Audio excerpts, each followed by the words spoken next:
Madame, Monsieur, bonsoir. Merci de nous rejoindre à la une de l'actualité. Le président de la République, Abdelaziz Bouteflika, a présidé ce mercredi à Alger une réunion du Conseil des ministres. Le projet de loi de finances 2018, principal point inscrit à l'ordre du jour. D'autres points figuraient également au menu de ce Conseil. Une conférence régionale sur le contrôle judiciaire sur les élections locales organisée aujourd'hui à Annaba, Abdelouaheb Debel a insisté sur le rôle de la justice dans l'opération électorale. Coopération algéro-américaine, signature aujourd'hui d'un contrat de partenariat dans le domaine énergétique, plus précisément en matière d'équipement de traitement dans le domaine de l'industrie, du pétrole et du gaz.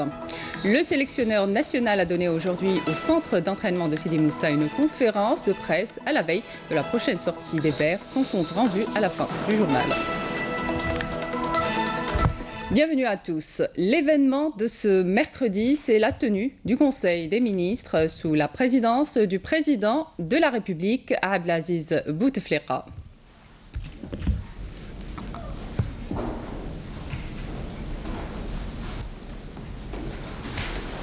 Le projet de loi de finances 2018 dans ce Conseil des ministres a été le principal point inscrit à l'ordre du jour.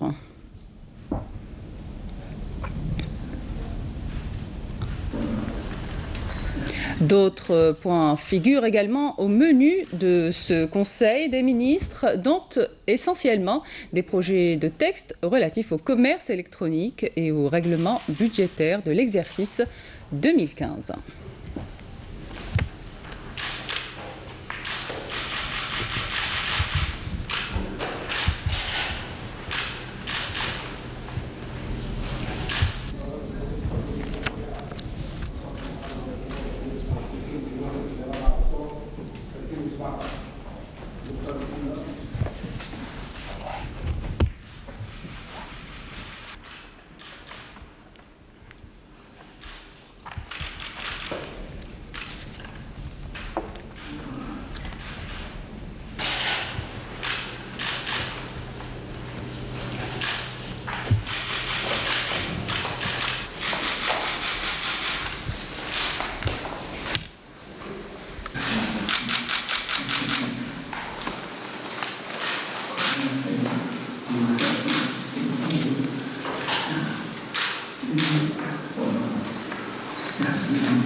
Les détails des points abordés lors de ce Conseil des ministres. Avec vous, Zoher Bendimred, bonsoir.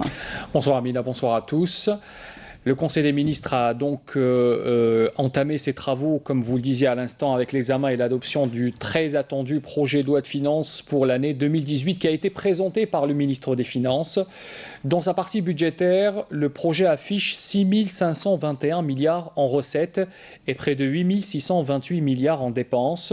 Le déficit global du Trésor s'élèvera ainsi à près de 9% du produit intérieur brut contre plus de 14% pour l'exercice 2016. De plus, ce déficit budgétaire doit être appréhendé dans le cadre d'une double réalité.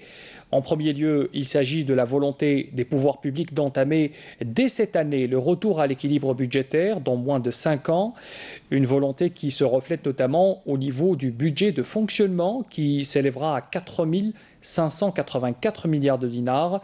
Il marque une baisse importante, 7 milliards de dinars par rapport à l'exercice en cours.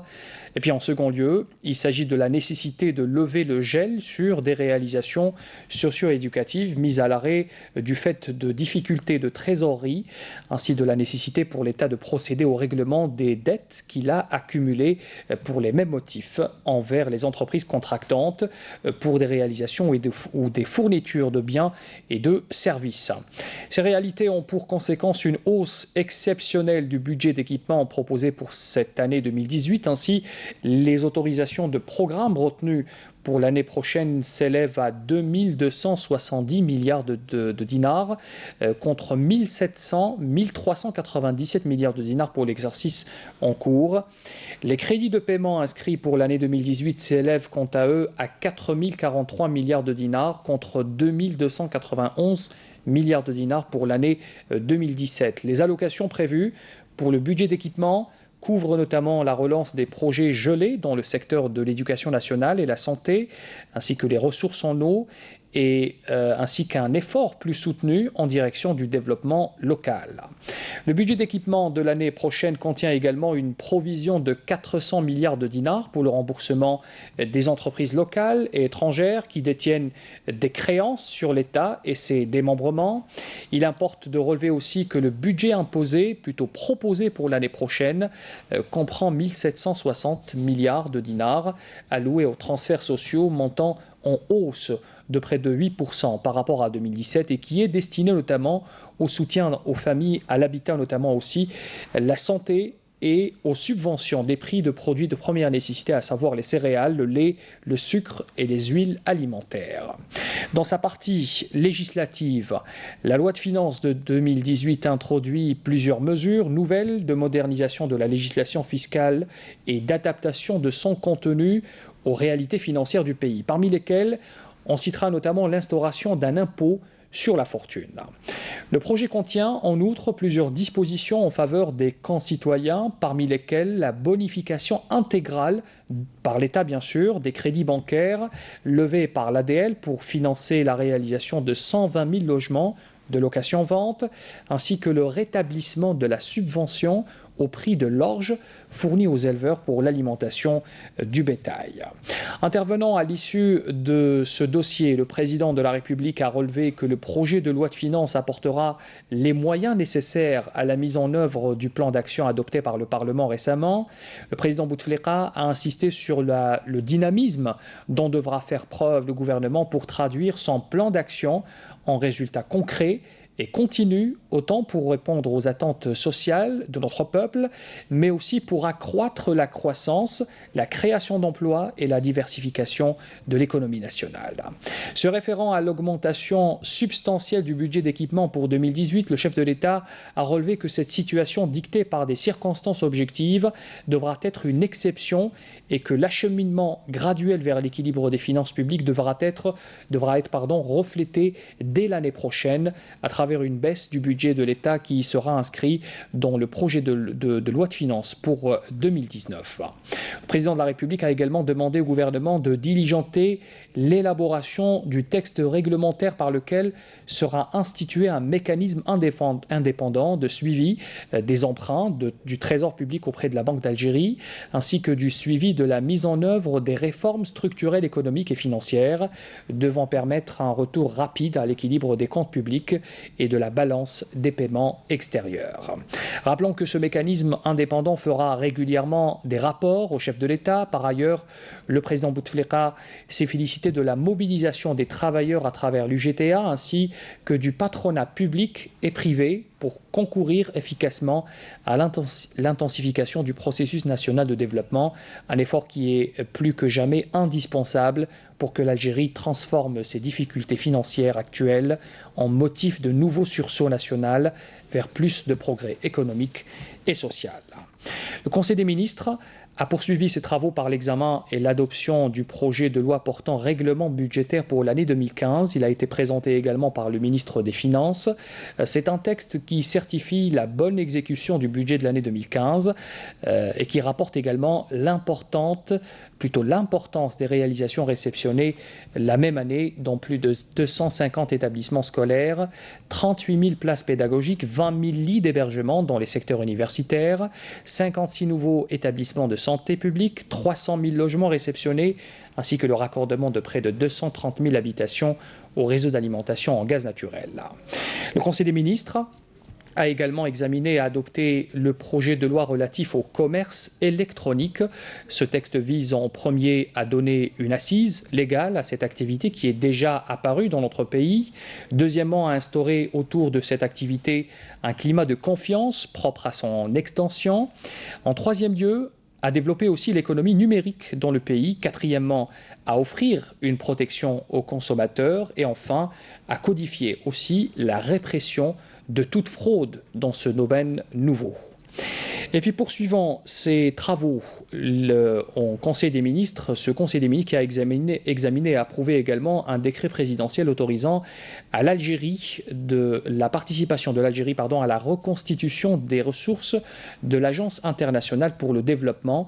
C'est une agence qui fait partie du groupe de la Banque mondiale et qui apporte son appui aux pays en voie de développement et notamment les moins avancés parmi eux. La participation algérienne en l'objet s'élèvera à 25 millions de dollars libérables sur une durée de 11 années. Par ailleurs, le Conseil des ministres a étudié et adopté 3 décrets présidentiels autorisant conformément à la loi la signature de contrats d'exploration et d'exploitation des hydrocarbures. Le premier est un avenant à un contrat entre Sonatrach et l'entreprise Eni Algérie pour proroger de 5 années l'exploitation d'un gisement dans le périmètre dénommé Zemoul El Kbar. Le second contrat conclu entre Sonatrach et l'agence Al-Naft permettra à la compagnie nationale d'exploiter un nouveau gisement ayant une production de 35 000 barils par jour dans le périmètre El Gassi, El Agrab et Zoti également. Et puis le troisième décret concerne un avenant à un contrat entre Sonatrach et Eni Algérie pour proroger la durée d'exploitation de 3 gisements situés dans les périmètres Zemoul El Kbar, le bloc 403 également. Cet avenant permettra un investissement supplémentaire de 400 millions de dollars pour une production additionnelle de 78 millions de barils de pétrole.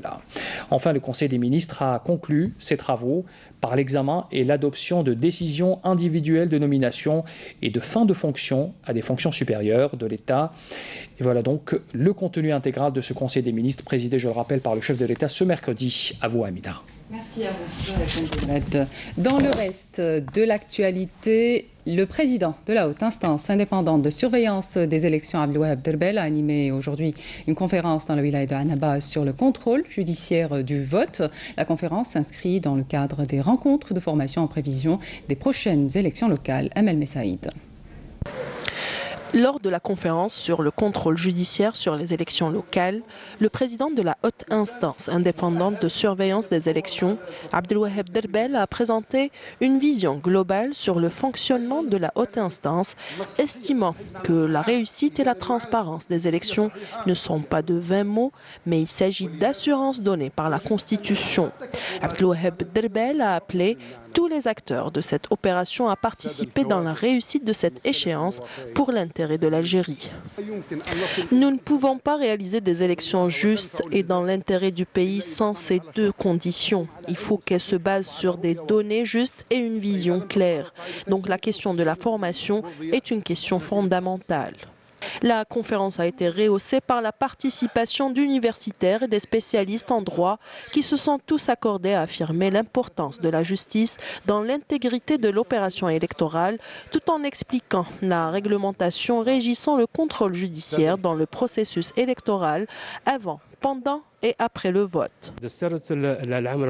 La constitutionnalisation du contrôle assure l'intégrité et la transparence des élections. Il existe plusieurs volets, donc le contrôle judiciaire administratif, le volet pénal et les défaillances pouvant intervenir pendant le vote. Les intervenants ont abordé également l'examen des recours, les compétences du tribunal administratif à définir les crimes électoraux et les mécanismes de suivi fixés par la loi. On reste dans l'actualité électorale. La période de révision annuelle des listes électorales, comme vous le savez, a déjà commencé. L'opération connaît une affluence considérable de la part des citoyens. À Gardaïa, par exemple, tous les moyens humains et matériels ont été réunis pour le bon déroulement de cette opération, comme est le cas ici dans la commune de Bounoura, qui compte un nombre important d'électeurs. Souhila Djoubara. Pour la période de révision des listes électorales, la wilaya de Gardaïa a consacré tous les moyens humains et matériels pour le bon déroulement de cette opération. À l'instar des autres communes, Bounoura, qui compte 23 150 électeurs, s'active pour accueillir les citoyens dans les meilleures conditions. Je suis venu m'inscrire aujourd'hui. Je trouve qu'il y a beaucoup de facilitations et j'ai été très bien orienté. On est en train de finaliser les inscriptions pour la période de révision annuelle des listes électorales. Ces derniers jours, on a connu une affluence considérable de la part des citoyens pour ces élections et j'espère qu'on est à la hauteur de cet événement. Après la révision exceptionnelle des listes électorales de la commune, Bonora compte actuellement 823 nouveaux inscrits et plus de 100 radiés. Les non-inscrits sont encore invités à se rapprocher des communes de leur résidence pour faire leurs demandes. Les communes réceptionnent tous les jours de la semaine, sauf les vendredis. Les citoyens disaient de s'inscrire sur la liste électorale. Le demandeur doit juste apporter sa carte d'identité, une résidence ainsi qu'une demande manuscrite. La période de révision annuelle des listes électorales s'étalera jusqu'au 31 de ce mois afin de permettre aux jeunes âgés de 18 ans et aux personnes ayant changé de résidence de s'inscrire dans leur nouvelle commune de résidence pour pouvoir participer aux prochaines échéances électorales. Le ministre de la Communication, Jamel Kawen, a entamé hier une série de consultations avec les acteurs du secteur de la communication dans le cadre du lancement du processus d'établissement de l'autorité de régulation de la presse écrite, une autorité décidée par le président de la République, Abdelaziz Bouteflika, et priorisée dans le plan d'action du gouvernement, une démarche qui consiste dans une structuration pérenne qui permettra à la presse de se prendre en main et de réguler sa situation professionnelle et éthique.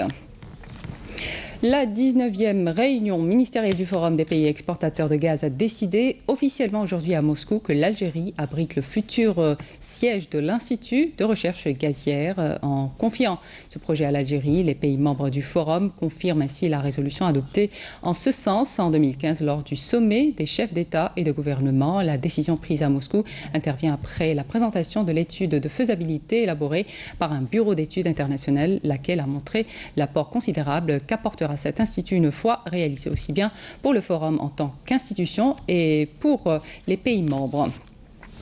Coopération algéro-américaine, les relations entre la partie algérienne et celle américaine se consolident aujourd'hui par la signature d'un contrat de partenariat dans le domaine énergétique, plus précisément en matière d'équipement de traitement dans le domaine de l'industrie du pétrole et du gaz entre l'entreprise nationale de charpente et de chaudronnerie ENCC et l'américaine NOI d'ingénierie pour le transfert technologique. Les entretiens B2B ont ainsi porté leurs fruits. Saïda Mayouf. Les discussions business to business, autrement dit B2B, entre hommes d'affaires algériens et américains sont intenses et touchent à différents secteurs d'activité économique, le but étant de développer les relations de partenariat et d'investissement entre l'Algérie et les USA. Nous sommes le groupe représentant l'industrie pharmaceutique avec tout ce que cela comporte comme innovation à travers le monde. L'Algérie est pour nous une importante opportunité d'affaires. Ils sont une compagnie qui s'intéresse beaucoup, qui travaille beaucoup dans l'investissement en matière de la recherche scientifique. Donc, ils déboursent beaucoup d'argent par rapport à la recherche. Donc, c'est tout à fait normal qu'ils exigent et qu'ils demandent des garanties par rapport aux droits de la propriété industrielle. Et plus précisément en matière de protection des brevets d'invention. On leur a expliqué tout l'arsenal juridique en matière de la propriété industrielle en Algérie.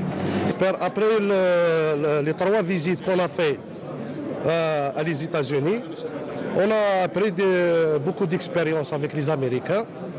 Mais maintenant, quand ils sont venus ici en Algérie, il faut faire des grands partenariats parce qu'ils sont capables de faire au côté pharmaceutique, au côté de l'agriculture. Fructueuses, elles l'ont été, les discussions, puisqu'elles se sont soldées par la signature d'un contrat de partenariat en matière d'équipement de traitement dans le domaine de l'industrie pétrolière et gazière entre l'entreprise nationale de charpente et de chaudronnerie ENCC et l'américaine NOI d'ingénierie. Il y a une diminution de prix d'importation à concurrence de 50%. Ça, c'est le premier point. Le deuxième point, l'intégration de l'outil de production nationale va permettre d'intervenir dans ce type de projet à concurrence de 70%, c'est-à-dire la partie algérienne va être à 70% sur ce projet-là. Le troisième point, on va développer une centrale compacte pour le traitement des hydrocarbures. Ce contrat est une opportunité pour nous afin de fournir la technologie nécessaire au domaine pétrolier et gazier, d'autant plus que c'est un large secteur en constante mutation. L'Algérie est en très bonne position avec d'excellentes relations politiques et économiques également, qui fait que les Américains s'intéressent et c'est une plaque tournante ici, c'est une porte d'entrée non seulement pour l'Afrique, mais également pour le Moyen-Orient, voire même l'Europe. La ressource humaine est très importante en Algérie, et c'est pour ça que nous disons, s'il vous plaît, dans tous ces partenariats, qu'il y ait l'aspect formation en place. C'est très... Formation et transfert de technologie, des éléments clés inclus dans la coopération algéro-américaine n'ayant de cesse de se consolider au fil des années.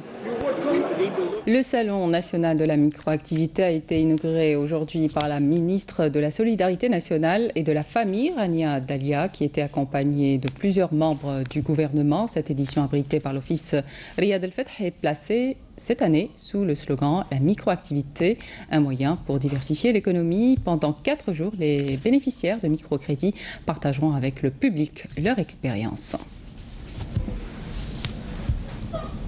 À Tizi Ouzou, un doctorat honoris causa a été décerné hier par l'université Mouloud Mamri au chantre de la chanson kabyle Louni Saïd Menguellet en hommage à une carrière artistique de plus de 50 ans. Et c'est le ministre de la Culture, Azdin Mihoubi, qui lui a remis cette distinction. Soumaya Zarouali. L'université Mouloud Mamri de Tizi Ouzou a décerné aujourd'hui un doctorat honoris causa au monument de la chanson et de la poésie kabyle Louni Saïd Menguellet lors de cette cérémonie d'attribution. Le prix lui a été remis par le ministre de la Culture, Azdin Mihoubi. C'est un honneur à l'université Tizi Ouzou. أقلا sur le terrain, c'est la locomotive, c'est la locomotive de la société.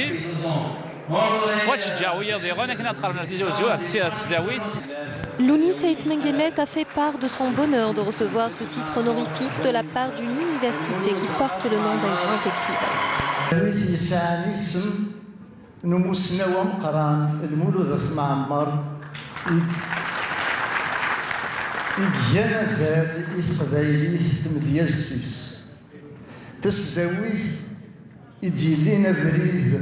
نمنو غف مزيخ سوق زوز في زرفن ولدان في السلافة ذا سنمر يويد يجنشان. De son côté, le ministre de la Culture a qualifié le poète Louni Saïd Menguellet de sage philosophe. Louni Saïd Menguellet est et demeure un des plus grands représentants de la poésie amazigh et algérienne. Ce grand artiste qui a enrichi son potentiel artistique grâce à ses œuvres profondes, inspirées de l'histoire et de l'identité du peuple, et ce prix honoris causa vient récompenser l'itinéraire de ce grand artiste. De nombreuses personnalités du monde artistique, culturel, sportif et politique ont été conviées à cette cérémonie. L'université Mouloud Mamri a envisagé de décerner ce prix au chanteur en mars de l'année en cours, lors d'un colloque sur son œuvre poétique en reconnaissance du rôle et de la valeur de l'artiste. Le commandant de la gendarmerie nationale, le général-major Mened Nouba, poursuit toujours sa visite de travail à Tamanrasset. Il a instruit les chefs d'unité sur la nécessité d'assurer la disponibilité totale des moyens humains et matériels pour sécuriser la bande frontalière contre toute atteinte à l'intégrité du territoire national. Comme première étape de sa visite, Nouba s'est dirigé à l'établissement régional du matériel où il a reçu des explications détaillées sur la chaîne de maintenance des différents matériels en dotation ainsi que la logistique assurée aux unités de l'extrême sud. Il a par ailleurs tenu une réunion avec les cadres et chefs d'unité exerçant au niveau de cette région. Il a mis l'accent sur l'intensification des activités de police judiciaire dans le domaine de la lutte contre la criminalité transfrontalière, organisée notamment l'immigration clandestine et la contrebande. Dans le cadre de la lutte antiterroriste et lors d'une opération de recherche et de ratissage, un détachement de l'armée nationale populaire a découvert et détruit hier à Boumerdes une casemate pour terroristes contenant divers objets. Par ailleurs, des détachements de l'ANP ont intercepté à Tamanrasset et Borj Beji Mukhtar 4 contrebandiers saisis, un pistolet mitrailleur de type Kalachnikov, un camion, un véhicule tout-terrain, 8000 litres de carburant, 6 groupes électrogènes et 6 marteaux piqueurs. Dans le même contexte, des détachement de l'ANP et des éléments de la gendarmerie nationale en coordination avec les services de douane ont arrêté 5 narcotrafiquants et saisi une grande quantité de kif traités s'élevant à 362 kg à Naama, à Gardaya, tandis que 1104 unités de différentes boissons ont été saisies à Tlemcen. En outre, des détachements de l'ANP et des gardes frontières ont appréhendé à Ain Mouchen, Tlemcen et Ouargla 61 immigrants clandestins de différentes nationalités, alors que des éléments de la gendarmerie nationale ont déjoué une tentative d'émigration clandestine de 8 personnes à Annaba.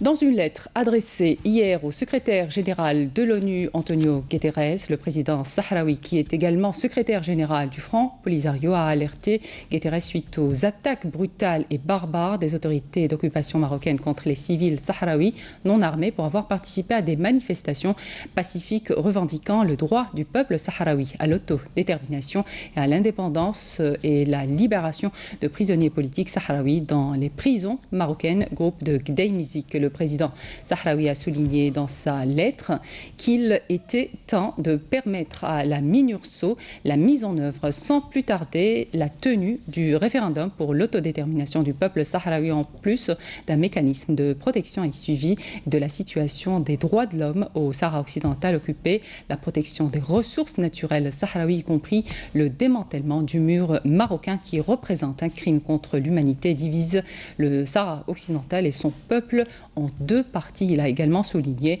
la nécessité urgente pour la communauté internationale d'assumer ses responsabilités pour protéger les civils sahraouis et garantir l'exercice de leurs droits fondamentaux contre la répression croissante pratiquée par l'État d'occupation marocain.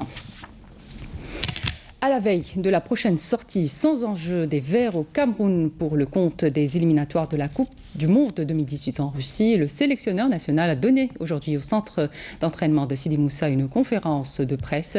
Voici son compte rendu avec Abdelmajid Benkrassi.